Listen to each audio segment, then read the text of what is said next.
Hello guys, my name's Nic Rothquel and I hope you are living the dream. Hey, I really want to thank you for joining us in this Essay Writing Masterclass webinar. Look, you might be watching this because you couldn't make it to one of our live events, you might be watching this after one of our live events, or you might just be watching this because you want to know how to write incredible essays. Whichever of those three it is, or whatever reason it is, there's going to be something here for you. You know, I've taught this seminar up and down the east coast of Australia, in schools, in universities, in companies, and I think the reason it works is because it's designed for both the advanced and those who are struggling. Right? There's going to be something here for everyone, whether it be just working on perfecting your introductions or looking at how to analyze something from the start. Either way, I'm sure that you're going to get bucket loads of content and valuable information from this webinar. I really want to thank you for being here because I know how valuable your time is. You know, there's a lot of things you could be doing right now. You could be, I was going to list them, but I don't think I will because you don't want to have to think about the fact that you could be at the beach or doing something ultra cool. But look, this will make a difference to your future, and that's the important part, right? Is that if you can apply these skills that I'm going to teach you, it'll help you with your schoolwork. It'll then help you with your HSE, which becomes your ATAR, gets you into university, gets you a dream job, you earn millions of dollars, you retire at 35, and you can come back and thank me at that point, and we'll go out for dinner at somewhere really nice, I think, and it can be your shout. All right, let's get started with this. As I mentioned, this is all about writing incredible essays. Essay writing is a skill that you're going to need regardless of what subjects you do at school. Obviously, English is the main one, right? You're going to need to write essays in English. In the HSE, you need to write one essay in paper 1, you need to write 3 essays in paper 2. But it's also a skill that's going to carry over to other subjects also. You're going to have economics, you've got geography, legal studies. Pretty much every subject you can think of is going to incorporate an essay in some sort of way. Look, even art, even drama and dance, they all have essay writing components. So if you can nail this skill of essay writing, it's going to make a huge difference for every subject under the sun. In this webinar, we're going to really focus on English because it is the core foundation for English. It is also the only compulsory subject in the HSE. So whether you're listening to this and you're in year 7 or you're in year 12, it's going to be relevant to you. I think we need to start by really defining what an essay is. So I want to ask you a question. What is an essay? And I'm not trying to patronize you with this question because I'm quite sure that you would understand what an essay is in its most basic. You know, you have to go in there, you write 40 minutes about something you don't really care about. No, I'm just kidding. Of course you care about it.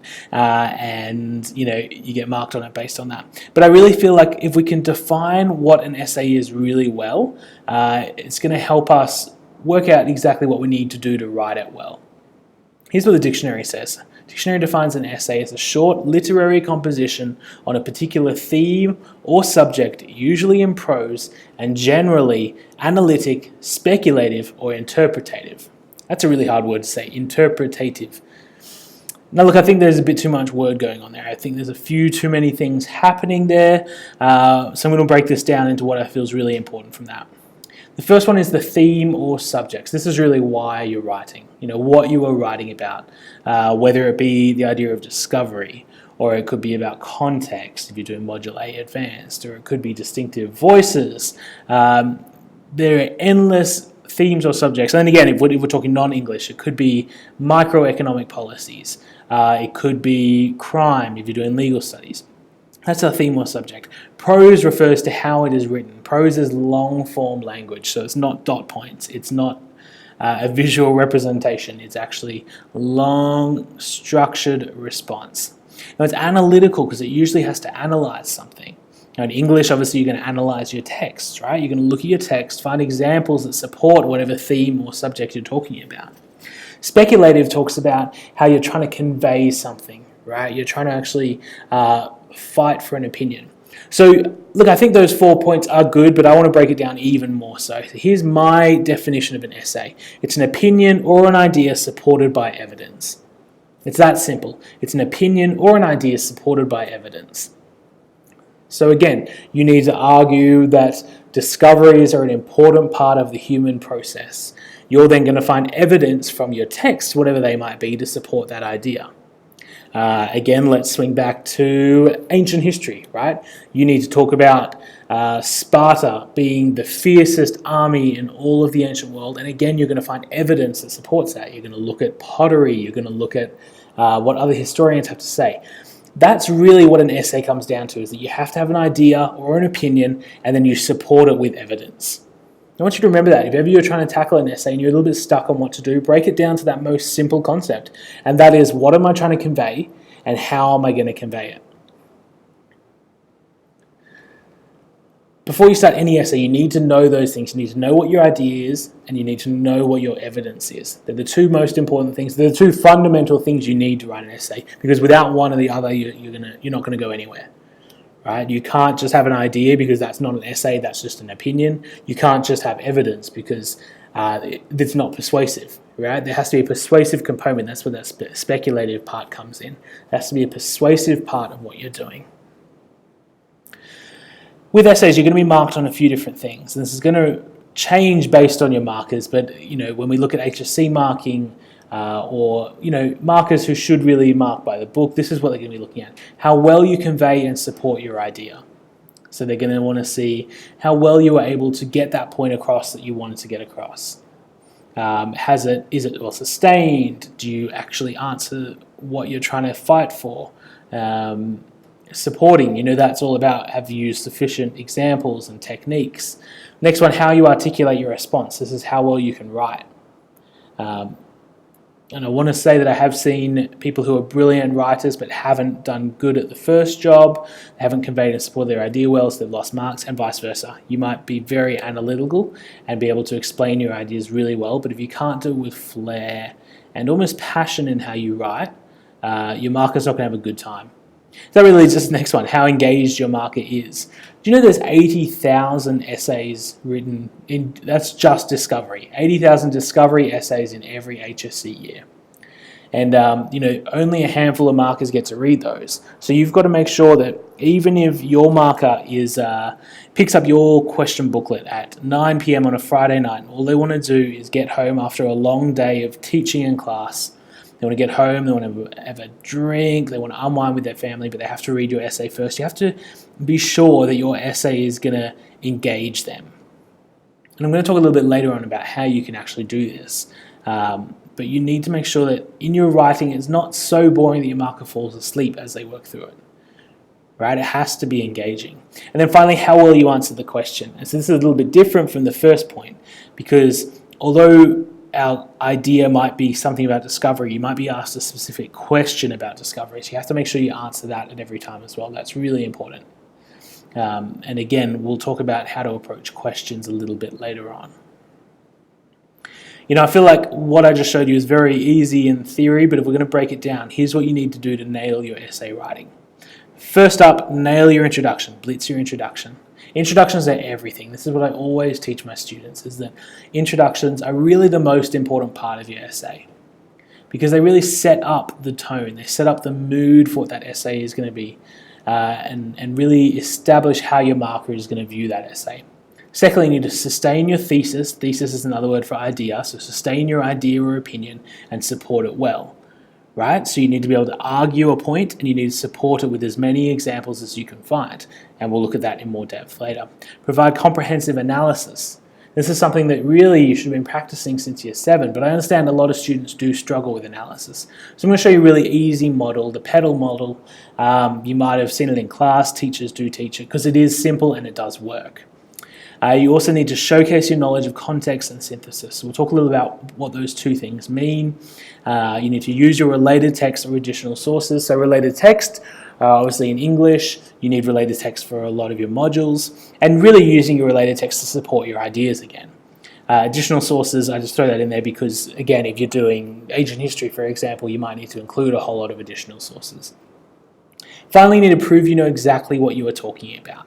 It's the same with anything. You want to be the expert in your field, right? And I know it is just essay writing and it is just school, but you still need to be able to prove that you are completely on top of what it is you're doing. And again, I'm going to show you a few different ways you can achieve that. Let's get started on the content, right? And like I said, introductions are everything. I want to give you a bit of a story. You know, when I first met my wife, she was singing on a stage. We met through the music scene, and I saw her. We were about 18 or so at the time. And I saw this woman on the stage, and I was like, who is this singing woman with the voice of an angel? And when she got off the stage, you know, I mustered up the courage to walk over to her and say hello. And, you know, it really could have gone to one of two ways, right? She obviously had no idea who I was at the time. And I could have walked up to her and I could have said, how's it going? Listen, my name's Nick, and I like music, and you have a really pretty voice. Or I could have walked up and said, hey, how you doing? My name's Nick. You have an excellent voice. I'd love to really get to know you a bit more. Now look, in all fairness, it probably was neither of those. It was probably somewhere in the middle, because I'm sure I was nervous. But I'm just using this as an example to show how that first impression in relationships is really important. You know, and that's exactly the same in introductions. It makes no difference. Your introduction is your meeting point with your marker. That's why I stress the importance of an introduction. Your introduction is fundamentally the handshake you have with your marker to say, hey, how you doing? I know exactly what I'm talking about. And then just as the story I gave with my wife, if I had gone up and babbled through my words and got really confused and shy and had no real structured line of thought, or really not had an intention of what it was I wanted to achieve, which I guess was to get to know her a bit better, it wouldn't have gone anywhere, right? The whole conversation would have fallen apart. But when you meet someone and you click and you communicate effectively and really go into that encounter with intention and resolve as to what it is you want to achieve, you make a good impression. And that is no different in essay writing. Again, your introduction is so crucial that I would almost say, you know, as long as you can nail that introduction, you're going to be fine. I've heard it said in the HSE, coming back to that 80,000 papers, markers kind of, they read your introduction in depth to see what you are like, see how you communicate. They skim read your body looking for your examples and analysis, and they read your conclusion. So that's why it's so crucial to nail that introduction every time. Here's what every introduction needs, and I want to try and, this is probably the part that if you can take anything at all from this webinar, then this needs to be it. What every introduction needs, 4 things, 2 to 3 lines about the concept. Now when I say concept, I don't mean answering the question, I don't mean introducing the text, I mean concept. So if you are talking about discovery, right? Discovery is a good one to talk about because everyone's going to do it. If you're talking about discovery, your concept is the value of discovery in people's lives. The best way of finding these 2 to 3 lines about the concept is to look at the rubric. And if you look at the rubric for discovery, it's just dotted with literally great lines, 1-2 lines that you can use to open your introduction. The reason I say talk about concept because it really establishes that you know exactly what you're talking about. Again, it's just like meeting a person. You don't want to run straight to the point. You kind of want to warm up with a bit of a taste, a bit of an entree. And so if you can kind of nail a couple of lines about the concept, use them in your introductions, it's going to make a huge difference. I'm going to show you that in detail in just a moment. But this is something you can actually almost prepare. You can almost have a couple of different opening lines for your essays ready to go and pull it out based on what the question is. The next step is to introduce your text and a short summary of each. And when I say a short summary, I really do mean a short summary. Yeah, you can't afford to spend 2-3 lines recounting the storyline of that text. You have to kind of introduce your text and talk about how it links to your main ideas, your thesis, if we want to keep using that word. Then you need to deal with the question. So whatever that question is asking, you need to refer to it. You need to make sure you've dealt with it in depth in that introduction. I mean, your introduction is setting you up for what you're then going to talk about later. Right? So make sure you deal with the question and then finally bring it back to the audience. And this is where a lot of people go wrong, right? Your essay writing has to reflect on you as the responder. That's what your markers want to see, that you have actually gained a greater insight or a new understanding of something through your studies, right? So if you can bring it back to the audience every time and talk about how it has impacted the audience, which is in theory you, it's going to make a huge difference because they're going to see that personalized response that they want to see. Cool, let's look at these in depth. First up, 2 to 3 lines about concepts. I've written one here for you just so you can kind of see what I'm talking about. The process of discovery can be an intensely meaningful journey for the individual that will often result in renewed understandings of themselves and the world around them. Look, I mean, that might sound really clever, but in all fairness, I've taken it straight from the rubric with a couple of my own words in there. Like I said, go to the rubric for discovery. There's so many dot points there that you can just pull out and use as your opening lines. If we're talking about Module A, for example, your opening lines want to be about context. Sorry, that's Advanced Module A. You want to talk about context and the value of the backgrounds of composers shaping their understanding, right? If you are doing, let's say, Wilfred Owen war poetry, your opening line is going to talk about the futility of life. People in politics, you want to talk about how composers portray individuals in unique ways to convey a specific perspective. These opening lines are crucial to get right because, again, they're the very first thing your markers see. And look, I've marked so many essays in my time, and I promise you that I can usually tell you what that person is going to get, what mark they're going to get by the end of their introduction. Maybe not their mark, but at least their band. You know, I'm going to know if it's a band 6 response based on the introduction. So getting those opening lines right are just crucial. Let's move on. Then we're going to introduce our texts. So I've used The Tempest as an example here from Discovery.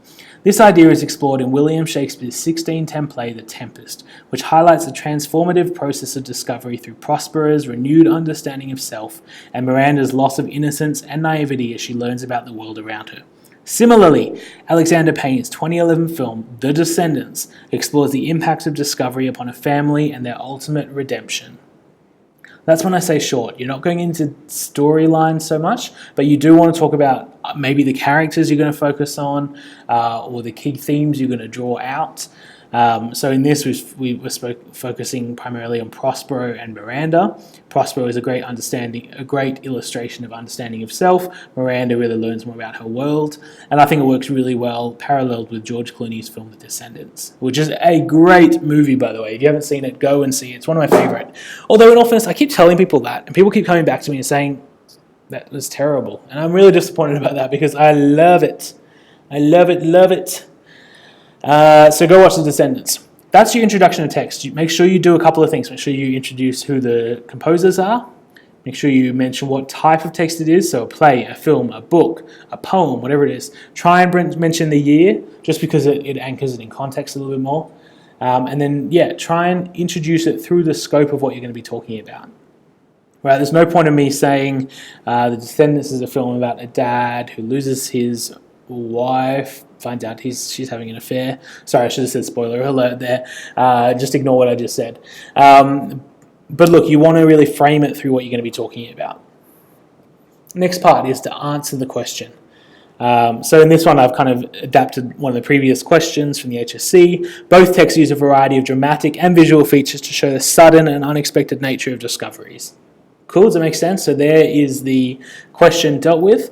We've referred to dramatic and visual features just as a way of supporting our claim. Because again, we're setting ourselves up for what we're going to be talking about. That's the key here.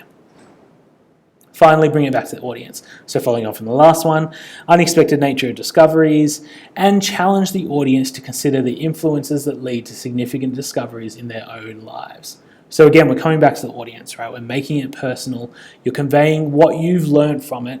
And look, in all fairness, even if you haven't learned something from it, you need to be able to pretend that you have. I know that sounds really fake, and I'm not meaning it to be fake, but I'm going to be honest and transparent with you. And I feel like sometimes there's going to be texts that you hate, right? Sometimes there's going to be books that you really don't want to do, films you don't connect with.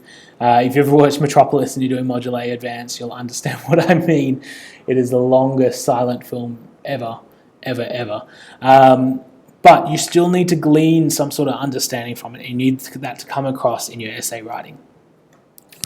Let's put that all together and just kind of read through what this introduction would look like. The process of discovery can be an intensely meaningful journey for the individual that will often result in renewed understandings of themselves and the world around them.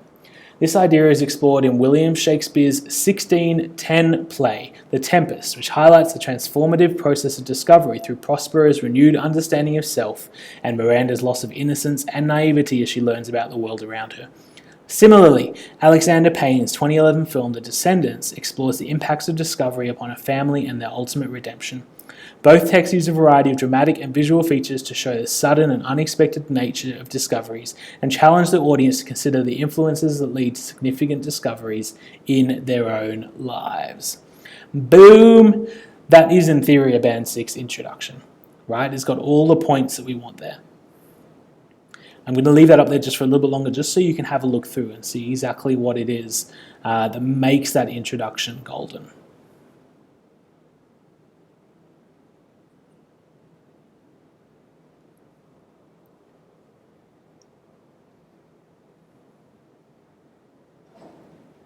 Right, hope you had a good read of that. Look, if you're doing Tempest, you can copy it, but just be aware that probably a lot of other people will too, so you're going to want to change it in some sort of way. I'm hoping that that step-by-step guide right there shows you exactly what to do for every essay you do. This is not just discovery, hey, it's not even just English. Although, in all fairness, it probably does lead a bit more towards English than other subjects. But in English, introductions are everything, right? So make sure you nail them every time. 2 to 3 lines about the concept, introduce your text with a short summary, deal with the question, and then bring it back to the audience. Let's talk about a thesis. Now, if we went back to our points, our second one was that you have to be able to sustain your thesis and support it well. Now, dictionary again defines a thesis as a proposition stated or put forward for consideration, especially one to be discussed and proved. Right? That's a thesis. Within science, they might have a thesis about something that they assume that hot air rises. And then they do tests to find out if that's true. They discuss it. They eventually prove it. Basically, your thesis is your idea. So within any essay, you have to have a strong idea or opinion.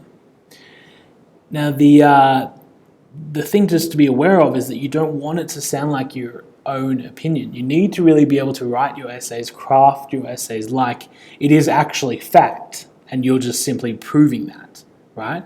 You don't want to enter your essay saying, well, I think this, or in my opinion, this. No. You're going to say simply, discovery is a fundamental human process, right? You're just launching straight into it and nailing those things.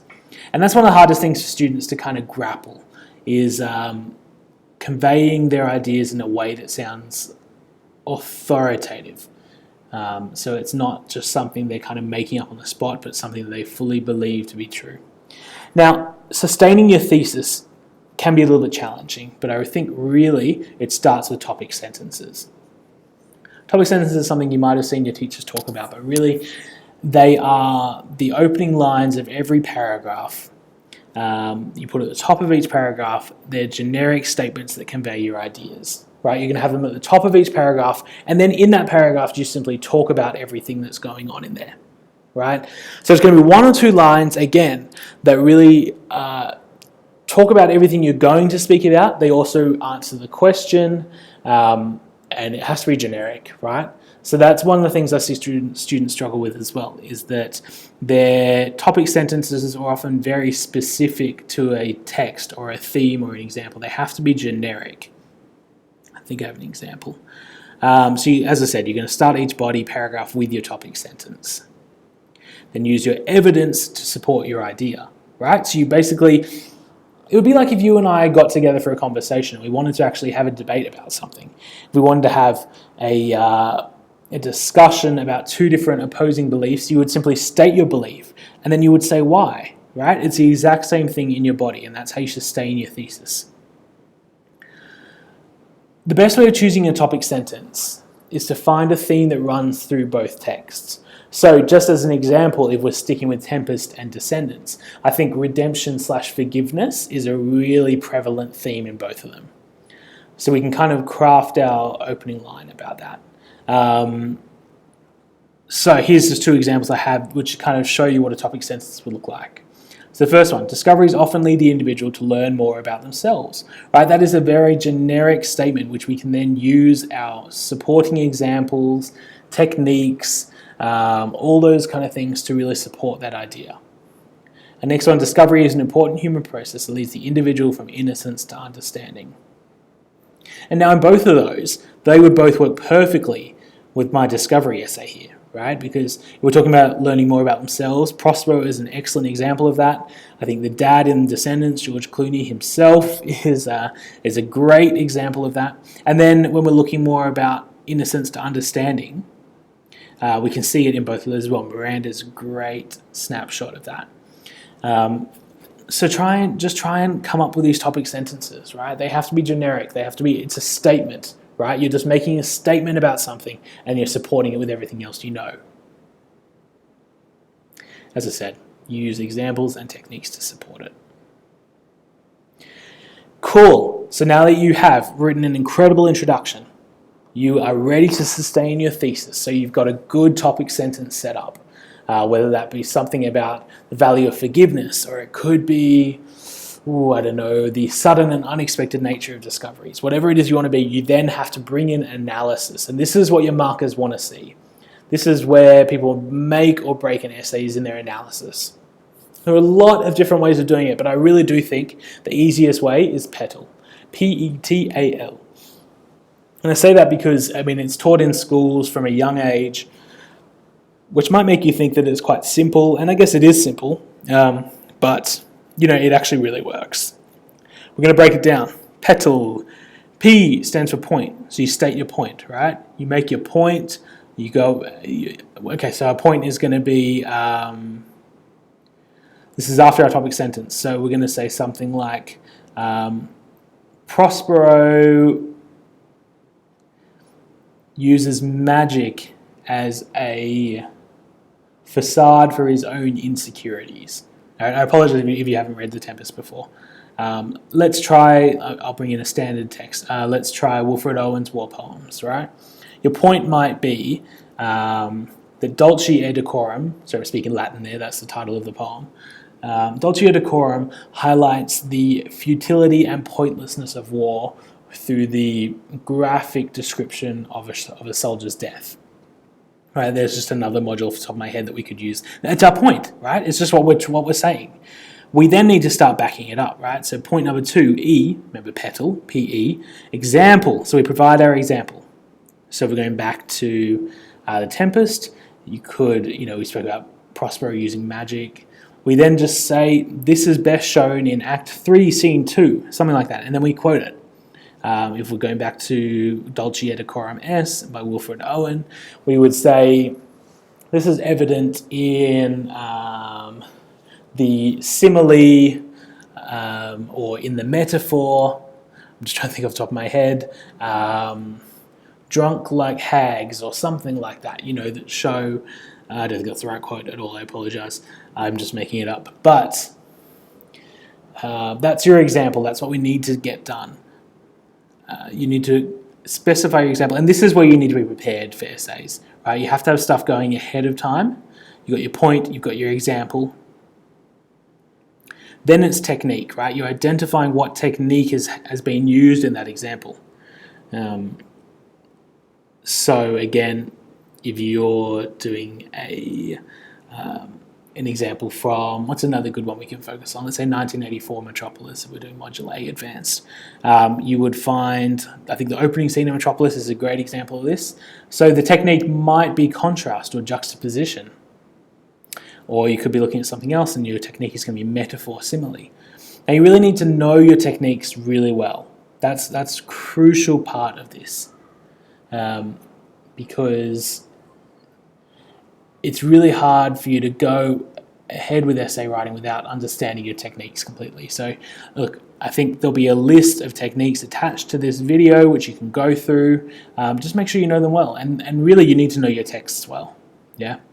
Often as a tutor, I'm asked to help students a couple of weeks out from exams. And I can help a student write an essay, no problem at all. But the issue is when they don't know the text at all, there's not a whole lot I can do. Right? They need to know the text. You need to know your text really well to write a good essay. Technique, effect/analyze. So this really talks about what that technique is trying to achieve. So you've kind of said, so this is a metaphor that shows the dangers of war.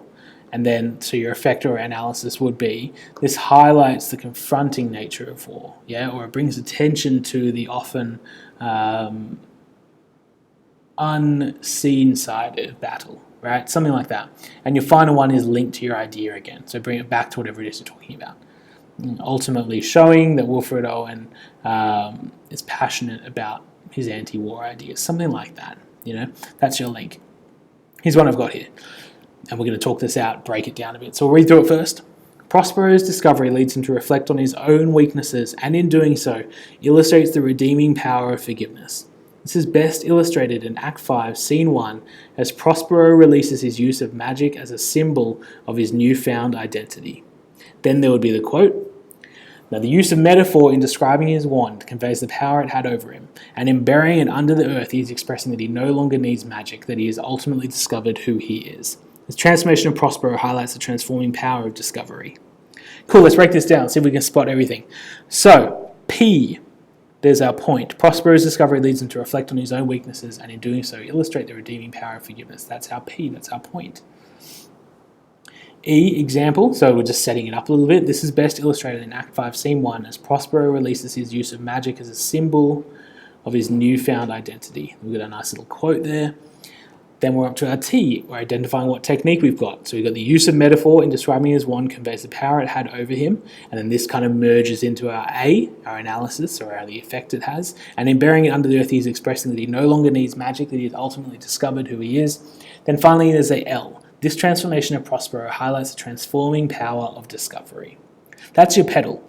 And I think it's really simple. It's a great way of just remembering how to do things. And I guess as you progress, as you get better at these things, you can complicate it a bit more. Complicate is a bad word. You can deepen it, make it a bit more sophisticated.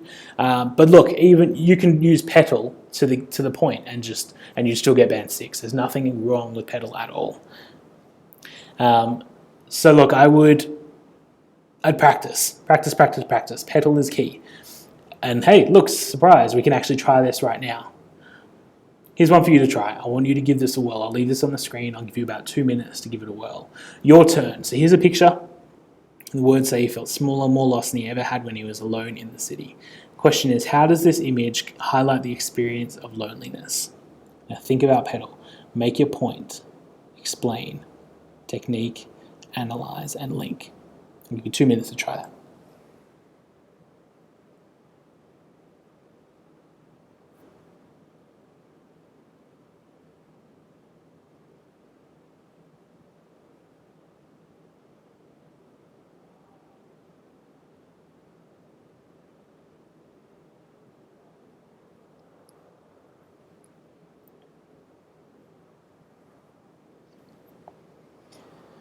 Alright, it wasn't 2 minutes at all, but I guess this is a video and you can pause it for as long as you need.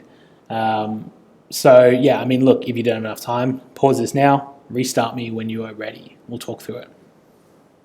First up, let's discuss this image a little bit. Let's talk about the different things that are going on here. We're talking about loneliness, right? That's our main focus here, is on loneliness. So you might have had the difference in colors, right? The juxtaposition / contrast of colors. We've got a white individual with a colorful background to show that he doesn't fit in, right? You could also talk about the disproportionate sizes, which again is a contrast to a juxtaposition. You've got him being really big, the world around him being really small. Again, he doesn't fit in. Or you might have drawn attention to the words and their very unique placing. He felt smaller, more lost than he ever had when he was alone in the city. So not only is it talking about loneliness, but just the placement, right? You've got them all separated and split up, and they're the kind of things you could focus on. So let's just do pedal for one of those points. Let's focus on the colors, right? So P, we're going to talk about the individual in the image contrasts with the colors of the city, highlighting his loneliness. All right.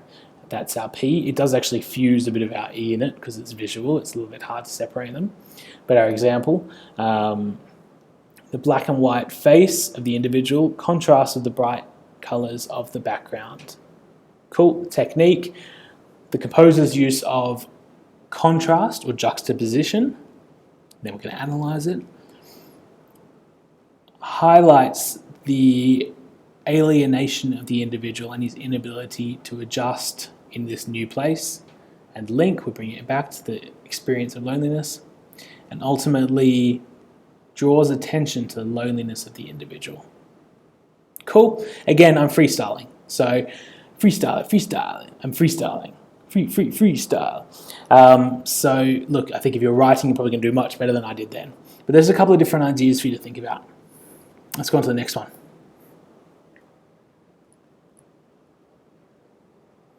How does the image convey family as a source of belonging? These are past HSE questions, by the way, both of these. So just to give you a good indication of the kind of challenges you're going to have. These are in the HSE. You have paper 1, paper 2. Paper 1 is 3 parts. You've got an essay, you've got a comprehension section, and a creative writing section. These are drawn from the comprehension. Comprehension in particular, you're going to need to know your techniques because you've got to spot them on the fly. How does the image convey family as a source of belonging? And again, we're going to make it worth 2 marks. So I'll give you a moment. I am aware now that this is a video, so you can pause it at any time. But I'm going to give you a bit of time, a bit of space to try and work this out. When you come up with 2 different points and try and follow through petal. It's the best way you're going to earn marks.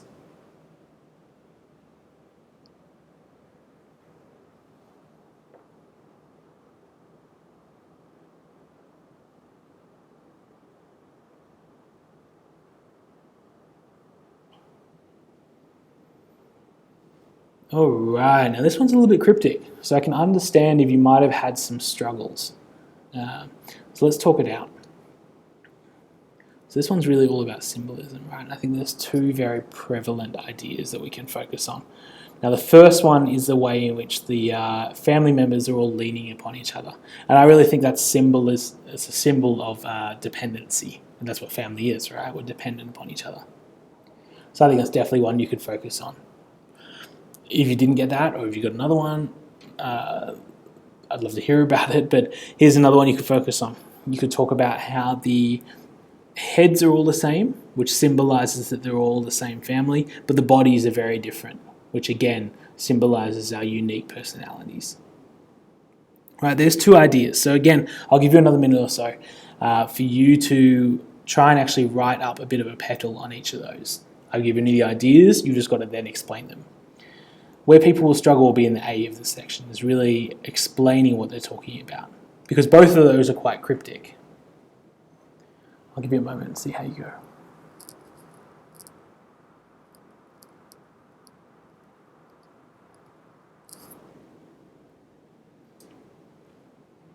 All right, let's jump back into it. Again, if you need more time, just pause this. I won't be offended. Man, I wish we were working together right now. You know, videos are cool and all, but hey, there's nothing compared to personal relationships. And that's what we do at Alchemy Tuition. We're all about personal relationships. You know, this might be good, it might get the content across, but nothing in the world compares to actually being able to sit down with someone and having them teach you something personally, or being able to ask questions. So yeah, look, if we can help you in any way with essay writing, or if you do want to just do a session with someone to learn how to write incredible essays, give us a call, book online. We'd love to get you sorted. All right, so hopefully you've now got a bit of a response. And again, I'm just going to try and think of this up on the spot, but let's talk about petals. So let's focus on the first one. The image shows the close-knit nature of family and the dependency they have on each other. Example, this is illustrated through the way in which each family member is leaning upon the other. Technique, this symbolizes analysis. This symbolizes the dependency we have as each one is required to support the other. Link it back. This therefore shows that family is a deep source of belonging. Right? Real simple. That would give you 1 mark. You do the other one, you've got your 2 marks. A good way of thinking about your essays, right, is that every time you do a full petal, every time you work through an example and support it, analyze it, that's 1 mark for you. I mean, you know, it's not exactly right, but that's a really good way of thinking about it. So you know that if you're going to be out of 20, you want to try and get 20 petals in. That might be a bit of a struggle. You might be able to get 2 examples in each time, right, and that can double up. You might think I'm crazy for suggesting that many. And at the HSC level, it probably is pushing it a bit. In your discovery, which is only worth 15, I'd say, look, try and get 10 from your prescribed and maybe 5 from your related, which I know is 15. But that's a little bit easier because you don't have to remember any other essays. But if you go to paper 2, you've got 3 times 20 mark essays, which is a bit of a struggle. So maybe try 10 for each of those, Do what you can do. But it's just a good way of thinking about it. All right. These next parts are going to work through a little bit quicker, right? We're going to talk a bit more about a few different things that are really going to make a difference in your essays and show your markers that you know what you're talking about. I guess just as a recap, let's just go back through what we do know so far, right? We've learned that introductions are crucial. I've shown you a 4-step method to writing incredible introductions every time. And hopefully, hey, if you've got questions about that, please ask me, but I'm hoping I don't get any questions because I'm hoping that everything I explained in the introduction section was straightforward enough. Essay writing is absolutely a formula. It's not a creative thing. I mean, it's nice to be able to fuse a bit of creativity in there, but it's a formula that you can follow time and time again. So you write those killer introductions. You then establish some really good topic sentences, which are generic statements about the ideas. You then support that with different examples from the text, and with each example you do a petal, so that you've kind of taken each one apart and explained it really well, linking back to your ideas each time. Look, I mean, that's really the foundations. These next kind of things are the ice cream. What's the phrase? The cream on top, the topping. You know what I'm trying to say. They're like the little bit extra, which is going to be that little bit tastier. Your marker's going to be a little bit more impressed, and it's going to make a big difference. Let's start with this one, context. Now, again, if you're doing advanced and module A, context is everything. But look, context is even relevant in every module you're going to do. One of my HSE students recently said, my teacher keeps giving me these massive booklets about context in discovery, and I just don't know why. And look, I mean, she definitely didn't need the huge booklet she'd been given. But it is important to understand why your composer is doing something. Context is all about the why, right? And it makes a big difference because especially Module A, Advanced, definitely. Module C for Advanced as well, People and Politics. Let's talk about People and Politics for a sec. So you're going to be looking at how specific composers portray specific people or characters. And really you want to bring it back to why. Like, why are they doing that? What are they personally trying to achieve through that? And it's even relevant in discovery, right? Maybe not so much with, what's a good one in discovery for context? Let's talk about Robert Frost. Robert Frost's poems in discovery. They're a great one for why, because Robert Frost is constantly questioning the meaning of everything. Context is crucial, so it's always really good to be able to do a bit of background study on your text and understand why your composer has done what they've done. What has driven them to create in the way they have, or what has motivated them to convey a specific character the way they have. Now, you don't need to devote a huge amount of time to this in your essay, but again, it's probably going to take you from a 13 to a 14, just as an example. If you mention context, if you allude to the why behind your composer, it's going to make a big difference. Another thing to consider with context is about how a text is received. Right? There are a lot of texts. 1984, for example, was banned for a long time, whereas now we're allowed to read it and it's mild compared to everything else, So context is really important because you're talking about how a text is received in different audiences. Shakespeare's a great one to talk about because he's performing his plays to Elizabethan society. So he has to throw things in like slapstick. You've always got your comical characters that break up the drama. Before every exam, every essay you have to write, just think a little bit about context. And if you can squeeze it in there, go for it because it's golden. The next one is connection between text, or I called it synthesis earlier. One of the biggest hurdles for students is in dealing with both texts in a way that works. I'll break that down a little bit because that's a little bit confusing. What you'll see a lot of students do is that they will simply go, okay, so I'm doing discovery. My text is, what's another good text? That doesn't matter. Let's talk about the Tempest. My text is the Tempest. I'm going to talk about that for a bit, and then I'm going to find another text about discovery, and I'm going to talk about that for a bit, because that's my related text. Right? Or they're going to do module B, critical study for advanced. They're going to do speeches, and they're going to go, I'm going to talk about this speech for a bit, then I'm going to stop, talk about this speech for a bit. Again, the incredible essays are going to be able to link them much better. They're actually going to draw parallels out of both of them. So if you're going to do the discovery, your related text, and we're going to talk more about related text in a bit, but you're going to want to draw parallels that really link your discovery text to your related. It's going to make a huge difference if you can actually draw parallels between them. Look for connections. Right? That's the key here. How do you use your related text? Now, this is one we get asked all the time. Like, what's a good related text for discovery? And I always say that's actually not a very good question, right? It's like going to the doctor and asking for medicine before you've told him your symptoms. Because I need to know a lot more about your prescribed text than just what is a related text for discovery. Because you could find discovery in almost everything. But the reality is that what's a good related text for you is not going to be a good related text for someone else. Right? It depends a lot about the characters you're dealing with, the themes you're focusing on. So yeah, it's much more than just your actual your prescribed text. Your whole related text is there to simply support your idea, whatever that is. So if your core idea is, I don't know, the sudden and unexpected nature of discoveries, we'll come back to this one, then you're going to want to find a related text that shows that exact same thing or shows the inverse of that.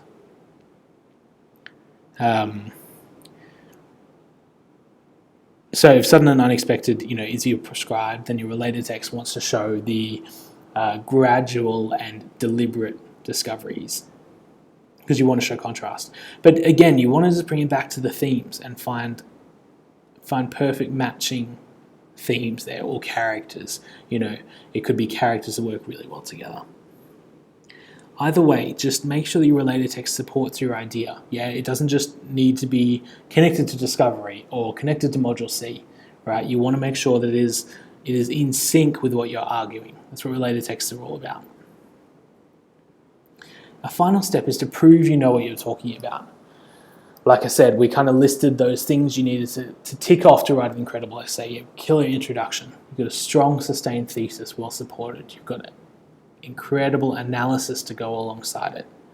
You've got discussions of context. You've synthesized your text well. You've got strong related text to support your ideas. Your final step is to prove you know what you're talking about. And this isn't really, I shouldn't say that step, although most of it was chronological. This one needs to start from the very beginning, right? These are little things you can do along the way that make a huge difference. The first one is you need to be formal in how you write. Yeah, these days we're so used to SMS and Snapchat and all of the simple ways of communicating that don't actually matter with formalities at all, that when it comes to essay writing, it can almost seem like writing in a foreign language. But it really doesn't have to be. I don't want you to overthink it. Just imagine that you are applying for a job, for an example. That's the kind of language you want to use. It has to be to the point, it has to be succinct, but it has to be formal enough that your marker knows that it's a professional document. Formality is important, right? And I see students make this mistake all the time where they fall into this, here's my own opinion, or here's what I reckon, and it's just not formal enough. Try and keep it formal. This is another one where people struggle a little bit. Stick with facts and avoid opinions. And I know this is a little bit counter to what I've said already, so I want to talk about it a little bit more. Look, if you're going to say, okay, how's the best way of explaining this? If you are expressing your opinion on something, right, and that opinion might be that discovery is a sudden and unexpected process, right? That's your opinion. But you're still going to use facts to support it, right? You're still going to say, and you're still going to say it, and then you're going to say, and this is shown through the process of BAM, or this is shown through the character BAM. When I say avoid opinions, you don't want to say things like, I believe that. Yeah, you want it, everything you say, you want it to sound like it's a fact. Like you're really just supporting it with an encyclopedia or something like that, right? Stick with your facts and avoid opinions. Spelling and grammar counts. And I know you might have been told that they don't. And then they're not going to, like, it's not going to cost you marks if you have a spelling mistake. But just like the opening lines are so important because they add to the overall impression, it's the exact same thing with spelling and grammar, right? They might not individually count, but it's still gonna matter on the overall scope of things. Make sure that you, where possible, spelling and grammar is flawless. And I know when you're in an exam and you're freaking out and you've got 5 minutes to go, it's very hard to kind of make sure that everything is perfect. But look, for ones when you get to pre-prepare your essay, write them at home, hand them in, make sure it's all flawless, yeah? Don't do what I see students do sometimes, and they sit there and they use a thesaurus with every word. Because your markers are going to know. Your teacher is going to know what you're capable of. So yeah, just make sure your spelling and grammar count. So let's have some water. Be succinct. It's a really important point because I see a lot of students waffle their way through things without actually having any substance in it.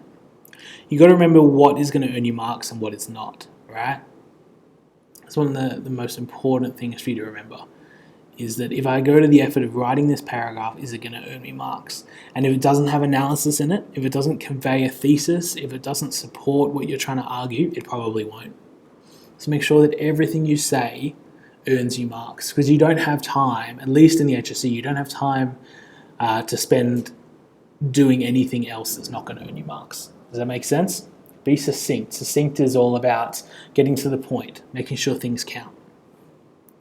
I think it's one of the most crucial things you need to focus on is, just cutting to the point, erasing the noise, making sure it's a very easy essay for your marker to read. And that really leads on to the last point I have in terms of showing that you're the expert, is have fun, right? And I know it might seem hard to have fun in an essay at times, but I think you'll find, look, as I said, I've marked a bazillion essays in my time, and time and time again, the ones that score best are the ones you can tell that students have actually enjoyed, maybe not enjoyed is the word, have engaged with personally. We can tell if you're just writing it in a way in which I hate what I'm doing and I'm just doing this to get it done. If you can actually engage with your text and engage with the module and actually form your own unique understanding of it, it's going to make a huge, huge difference. So try and have fun. Hey, look, try and have fun in everything you do. That shouldn't just be an essay principle. It should be in everything. You're smashing away at Extension 2 maths. Look, have fun. If you are crunching physics numbers at the end of every day, have fun with it. Look, whatever you're doing, have fun. But yeah, I want you to know those markers, we can tell. We can tell if you're having fun. We can tell if you enjoy what you're talking about, because that personal tone is going to come through a little bit more.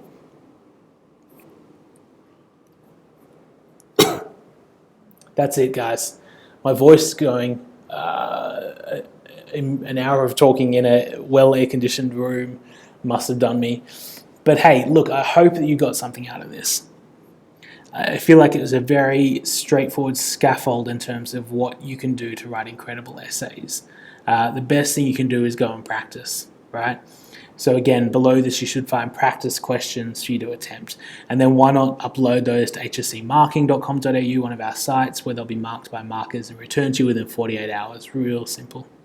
Look, if you're struggling with anything to do with essay writing or English or really any subject, one of our tutors can help. We've got tutors across the state ready to go, ready to work with you. And they're all tutors I've personally trained, hand-selected myself. So I know they're the best at what they do. Look, I hope you enjoyed today. I really, really do. Just remember, I'm going to recount this again one more time. Writing incredible essays, it's really 5 steps, right? You're going to have an incredible introduction, 4-step process. You're going to have a couple of lines about the concept. You're going to introduce your text and what they're about. You're going to answer the question. then you're going to bring it back to the audience, right? It has to keep coming back to the audience. Once you've got that, you're then going to sustain your thesis throughout by having strong topic sentences. Strong topic sentences are the key, right? Because again, that sets your marker up to know what is then coming. Because if you make a topic sentence and then there's nothing in the body that really links to that, they'll know something's wrong. But if you can sustain it, it's going to be perfect. You're then going to sustain it through analysis. Analysis is the key. Analysis, P-E-T-A-L, petal. So make sure that you're petaling every example you use. And just remember, petal is roughly 1 point per petal. So if you nail it, you're going to get a mark. Following on from that, you're going to have your conclusion. We didn't really talk about conclusions, but conclusion is really just summarizing what you've spoken about. It's summarizing your introduction in theory. You're also going to talk a little bit about context. You're going to make sure that your texts are well synthesized. So you're drawing different parts from different texts within the same paragraph. We didn't talk too much about structuring, but I would always say rather than going, here's one text, next paragraph, here's another text, try and go, here's one theme and I'm drawing different parts from different texts, because that's going to show an advanced understanding of what you're talking about. Once you've kind of focused on that, you've then got your final couple of things. Make sure you're succinct, make sure you're to the point, and ultimately have fun in what you do. Like I said, I'm so thankful that you could join me today for this Essay Writing Masterclass webinar. How funny is that word, webinar? People keep using it. I'm not really sold on it yet, but hey, I hope you got something out of this today. Please get in touch. I want to help you in some sort of way. I wish we could have done this in person. It would have been much more fun. But hey, this did the job. It was an hour in your room watching, and now go put it into practice, yeah? Don't waste time. Go put everything I showed you into practice. It's the ultimate way to write incredible essays. You guys are awesome. You are destined to do great things. Keep bringing out the gold. We'll chat soon.